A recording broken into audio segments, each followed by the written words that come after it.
sacoches de vélo ou dans nos sacs, on a des micros.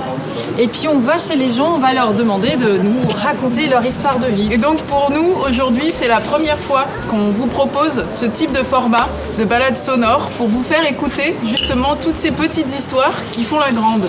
Ce projet, en fait, au fur et à mesure qu'on l'a réalisé, ça fait quelques mois qu'on est dans le quartier, il nous a rapidement amené à questionner en fait comment on vit ensemble sur un quartier, sur un territoire, et c'est ça qu'on va vous faire vivre aujourd'hui. Par exemple, est-ce que vous connaissez vos voisins ?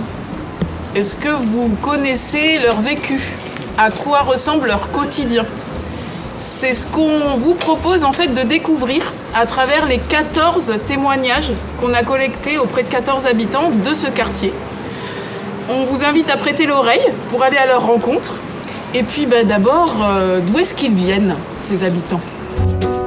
Alors je suis née à Alger, le 8/11/1932. Mon père était petit employé de la Banque d'Algérie et je suis née dans la banque.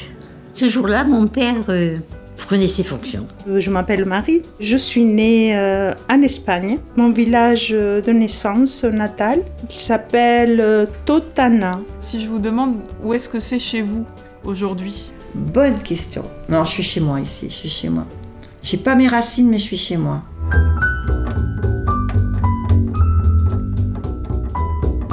On a été élevés pas comme maintenant, à ne pas sortir, ne pas avoir de copains. J'avais des copains, j'avais un copain avec qui je sortais.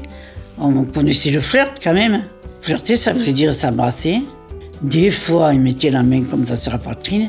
Mais alors là, on a levé la main. Non, c'était rien, c'était rien. C'est vrai que maintenant, on l'apprend à l'école. C'est peut-être beaucoup mieux. Quand je me suis mariée, on m'a rien dit.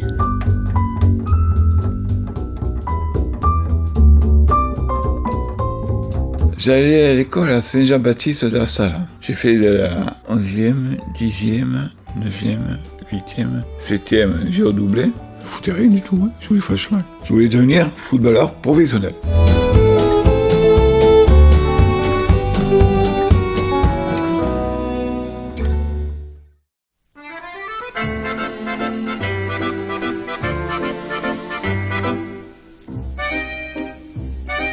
C'était tout juste après la guerre, dans un petit bal qu'avait souffert. Sur une piste de misère, il y en avait deux à découvert. Parmi les gravats, ils dansaient, dans ce petit bal qui s'appelait.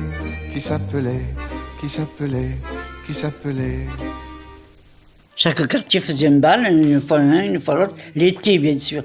Et ils organisaient avec un orchestre sur une estrade. Petit à petit, avec les BCBG, de ne pas supporter le bruit dans les rues. Le peuple, on fait du bruit dans la rue, on danse et tout ça. Et ça ne leur plaisait pas que les gens comme nous, les ouvriers, fassent des bals populaires et tout ça. Bien, c'est qu'on était heureux, les yeux au fond des yeux. Et c'était bien. Ça nous est tombé dessus. 45 jours de coma, je peux vous dire que c'est long. Et mon mari s'en est sorti, ils allaient le débrancher, il s'en est sorti, grâce au mot caramba.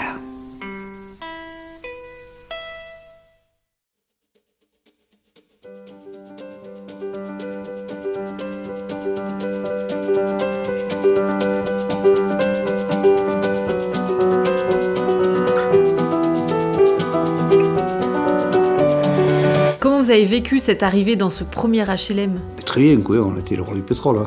Maman, tu as vu, il y a une fenêtre à chaque pièce. Il y avait un chauffe-eau, il y avait 2 postes d'eau, il y avait la cuisine, il y avait le lavabo. Dans l'été, il n'y en avait qu'un, il n'y avait qu'un robinet.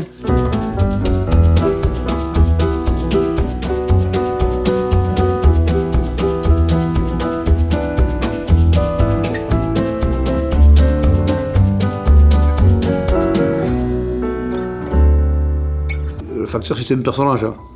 Les gens attendaient le facteur.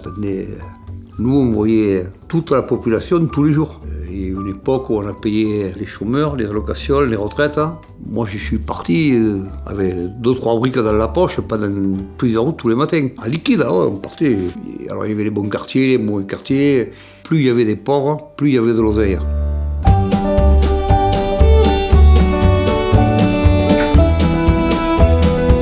68, on a coupé nos soutiens-gorge et tout, un peu le MLF. Et on disait qu'on voulait être libre de notre corps. vous les voyez traîner de Calais à Coquet. Pourtant, ils pourraient bien un matin venir nous réveiller, nous qui dormons si bien. À 2 pas de chez moi, aller voir mes voisins. Vous ne trouverez pas leur nom dans le bottin. Jacob, Jamina et Yassine. Et vous aurez du mal à trouver le chemin. Si le pain est cher, leur vie ne coûte rien. À 2 pas de chez moi, allez voir mes voisins. À 2 pas de chez toi, va donc voir tes voisins.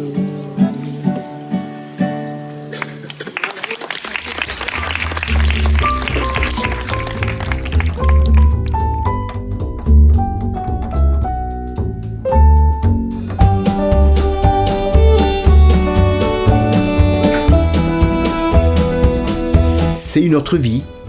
C'est vraiment une autre vie. Comment est-ce que vous la définiriez ? Liberté. Ah oui. Mon corps, il est vieux parce que j'ai mal de partout, c'est vrai. Mais dans ma tête, j'ai toujours disons 25 ans, 30 ans. Vous savez ce que je dis à ma sœur, parce qu'elle est pessimiste et moi optimiste. Je dis toujours à ma sœur, quand la journée finit, je dis un jour de plus. Et vous savez ce qu'elle dit, elle ? Un jour de moins. Ils m'ont promis, les enfants, et je vais tenir d'aller au Sainte-Marie-la-Mer. Moi, je me plais là-bas. J'ai plein d'amis gitans. J'aurais aimé leur vie. Un peu l'insouciance. Mon petit-fils, il chante bien. Il joue de la guitare. Et l'autre jour, on était au baptême de sa nièce.